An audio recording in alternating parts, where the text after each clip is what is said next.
Hi, this is Angela, and today I'm talking about a topic close to my heart. It's called fear and change. And the reason it's close to my heart is because I've had to move through that all of my life almost, and it's been a very different journey. And I wanted to share today also how fear and change is very much entwined with our connection and relationship with our mother and father, and also talk about the process I'm offering, the Healing with Your Mother and Father process. So I'll be offering that in Sydney, December 3rd, 2018, and also in my one-on-one coaching work. It's a regular feature of what I've worked on. So some of the things I've discovered in the coaching and healing work is that relationship with our mother and father has a huge impact of how we manage fear or don't manage fear, how we get stuck in fear, and how we resist change, or even how we approach change. Some of us, if you've got kids, if a child has something new, they're going to run into it. Or if they take them to a kindergarten for the first day or preschool, they're excited. And other children naturally will be fearful, or they want to stick close. We all have these innate processes that happen not just when we're at that preschool age, but well before that period. Right, they're saying now those 0 to 3 years are pretty important. And also in the work I do with the healing, it's in the pre-birth experience and the experience of your parents as well. So when I look at healing with the mother and the father, it's never just one piece of your parents' life. It's kind of their whole life. And what I've discovered as two key aspects around fear and change that are very important to explore in this time, because there's so much change in our planet and a lot of fear in our planet. And if you're anything like me, I'm sensitive, and I feel the fear. Even though I'm pretty happy-go-lucky in many parts of my day, suddenly I can get quite concerned about events, and then I can let it go. But if you are also sensitive, you may be actually picking up that fear and attaching to it. And that could be very much connected to some concerns that you might have had from your relationship with your mother and father. And not just concerns, but habits and patterns that you've picked up from your mother and father that are not you, but however, because our DNA, our spirit, our genes are so entwined with our mum and dad, we actually carry them as if they are ours. And this is a really big piece, because if you can start to look at that relationship and start to go, what are the key concerns I have in terms of fear, in terms of change? Maybe you can start to look at the parallels you have with your mother and father and the differences, and that's key. So I'm going to share a couple of examples of that, and going back to the two main concerns I've seen with people regarding fear and change is in our planet, and perhaps in your personal worlds, in your home life and your work life. Who's responsible for mitigating fear? So often if we get fearful, we might look to people for support, or we may not. We might criticise and blame. So the core question that we're looking at as a planet is who's responsible for mitigating fear, for managing it or balancing it. And if you do any inner work, you may have come across the idea or knowledge that if you manage your fear internally, you have a greater ability to navigate through your life. So that's one of the things that I share with people in all of my work. The other key concern that I'm seeing globally and in families and relationships is who's responsible for initiating and sustaining change. So I'm originally from Australia, and I've lived in a few places. Australia is a big country that uses sustainability, and sustainability is a key question that's been explored in Australia, and we haven't quite mastered the chain of sustainability. how do we create change that's sustainable for our environment. We're having big topics of discussion in Australia around the environment, and it's not just about the climate, it's about managing resources and also our children and managing their safety. There's many topics being brought up, and who's responsible for initiating that? Is it the government? Is it families? Is it community? Is it your brother or your mother or your father? So these questions about who's responsible, often your own personal experience of that, who you blame or who you would like to be more responsible, or perhaps you are forcing yourself to be too responsible, having expectations on yourself that I don't know what to do, so I feel inept, and then you might fall back into apathy or fall back into, well, it's not my responsibility anyway. That cycle of questioning who's actually responsible for initiating and sustaining change is a very key factor that can be really explored or understood better when you look at your own relationship with your own mum and dad. So I'm going to share a couple of examples in my own journey, especially with my father.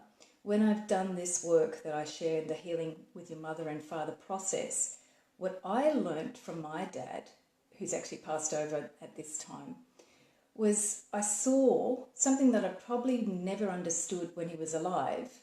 I saw his own insecurity as a 18-year-old, 20-year-old guy who had left his home country, Italy, and he migrated to Sydney, Australia. Now, my dad, when I grew up, he was the king. He was responsible for making me fearful when he got upset about stuff. I never thought he'd be insecure. I never saw him as insecure. My perception of my dad was that he was a tough guy. He worked hard in the fields and chopping wood, and he was a bit rough, and he drove a truck around Australia, and he set up a business, and he kept us very comfortable, and he made good money, and he did well in life. In fact, he did really well. So I never thought that he would have an experience of insecurity. In the process, I got to actually see that in an experiential way. I got to see and connect to him at the heart level. So this work is not about a psychological analysis or intellectual understanding. I actually got to experience my father's own experience of insecurity as a younger person trying to establish himself in a new country with not really having the skills or the family around him to support him. So in that moment where I, in the process, got to experience Dad's insecurity, I saw how every insecure moment in my life was just the same as my dad. In that moment, I had extreme, that's me. That same feeling was me. And that was the moment that shifted all of my relationship to my own insecurity. So now, from that moment, I had a lot more compassion for Dad, but more impactfully on my own decision making, my ability to move through fear or change. When I'm insecure, I don't care if it's happening. It's just like, oh yeah, that's what I'm experiencing. And I have much more availability and compassion for myself. And also I don't get stuck in it. I just sort of go, who can I ask for help? What can I do here? I get into creative responses. I don't get stuck in the emotion or the feeling or the fear of perhaps not knowing what to do. So that was a big shift in my personal experience. And I'll share another experience from another person who I've worked with who was actually struggling with their choices in life.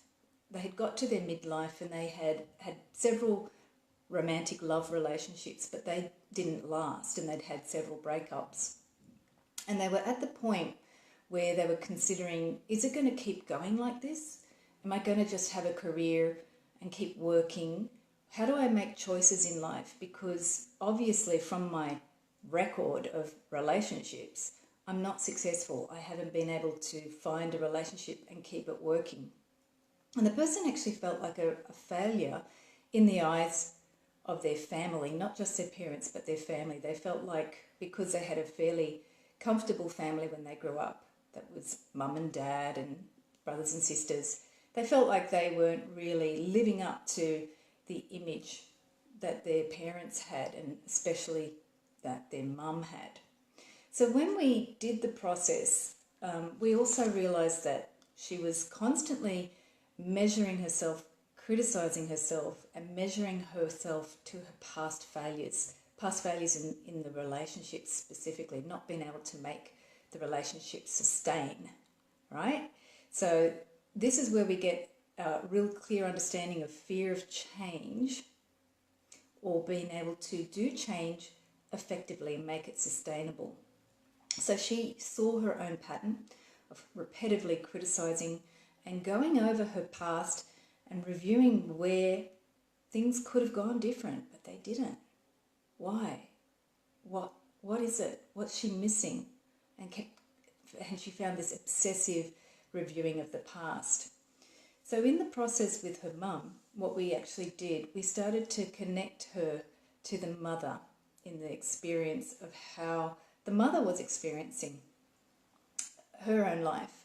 And we saw a period in her mother's life when she was in family and she had already had a child, but with the next child coming, there was this anxiety in her mum about who was she, what was going to be happening to herself as a woman, or as who she was with this new child coming. And that was happening right when, in utero, when she was giving birth to the client, or not giving birth, but having the client inside her. So that anxiety about what was going to happen, what could have happened if, not if they didn't have the child, but what could happen with the future of the family, was actually carried by my client while in utero. So once we got to see her own mother's feelings in a process where we go back to actually just start to feel and connect to the parent in a much more dreamlike way. It's kind of like hypnosis, but it's not. It's an experience of actually really just feeling and connecting to your mum and dad and starting to allow yourself to feel them versus understanding and criticising and analysing them, which is what we tend to do when we see all the problems that we have in our family. We start to analyse, why do they do that, and blah, blah, blah, blah, blah.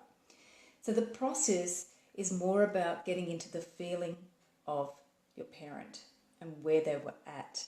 And some of the memories that come up are not logical. They will be memories that are shown to you to show you what your soul, your higher self, has an intuitive knowing about.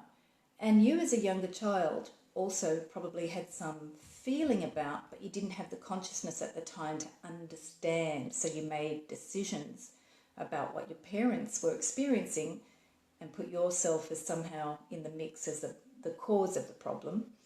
Or perhaps you also just started to take on exactly what your parents are feeling. So with my client, once we saw how the mother was experiencing, what happened for the client was that she saw the exact same pattern of reviewing her past, seeing how things could have been different, fear of making a choice in case things went the wrong way. And she started to say to herself, when she's experiencing that it's not really her responsibility to worry about that stuff. She started to be able to separate and see that her review of the past was not really a necessary part of what she needed to do anymore. And it wasn't that she had to think about that and change her focus. She just naturally had more compassion because she saw where the habit came from. And she saw that it really was just her mum's fear at that time with the new child. And it really had nothing to keep doing with her choices in life. It was about her mum's decision. So the other piece was she was able to then be more close in communication with her mother because she started to understand what her mother was experiencing, and she was able to verbalise more easily and simply, naturally, her feelings to her mum, which was probably the most revelationary experience for her, because for many years, feeling that she'd let down her family, she hadn't been able to make true communication happen with her parents, and there was this natural kind of distancing because she felt she wasn't able to be honest or authentic with them. And from that, the relationship was able to be more mutually, mother and child supportive. So when we get this understanding of our parents and seeing where we have taken on certain fears or taken on certain habits around change, we start to step up in our personal responsibility about our choices around managing fear and what path of change to follow. And that is our cusp that we delicately balance on in these times where we see a lot of global change, and the fear of a global consciousness is quite transparent. What can we do? It all starts, or a lot for some of us, with internal introspection about what are our experiences around it. For others, you'll see that a lot of people are getting active, perhaps socially or politically, for change. And I would suggest, if you want to do any political change, that having a look internally about where you feel perhaps emotionally charged or triggered or annoyed about change, to look at that and see how that's connected to your mum and dad. There could be positive aspects to it, and there could be aspects that are somehow keeping you in negative mind frames around it, rather than being fully empowered in the choices that you're making. So if you would love to explore any concerns you have with your mother and father relationship, this workshop is for you. It's happening in Sydney, this first one, December 3rd, 2018. And it's going to be Monday night, so some of you may be feeling, coming from work and the drudge of that. But the process is an enlivening process. It's to release old energies, specifically before that holiday period down under. We call that the silly season. And sometimes you can be more light when you release some of that old energy. And also, if you're interested in working in coaching as well, these are the processes that I utilize to help you feel enlivened in your choices, and to not see fear as an obstacle, but rather to see it as an ally, and to use it to mitigate the way and the choices that you make moving forward in your life. So I've got the link in the description below. Have a look at the event, see if that speaks to you. Share it with those Sydney people that might have interest, and send me an email. I'll put the link for my email as well if you want to talk further about a one-on-one session or coaching with me as well. Thanks for listening and joining, and have a beautiful day.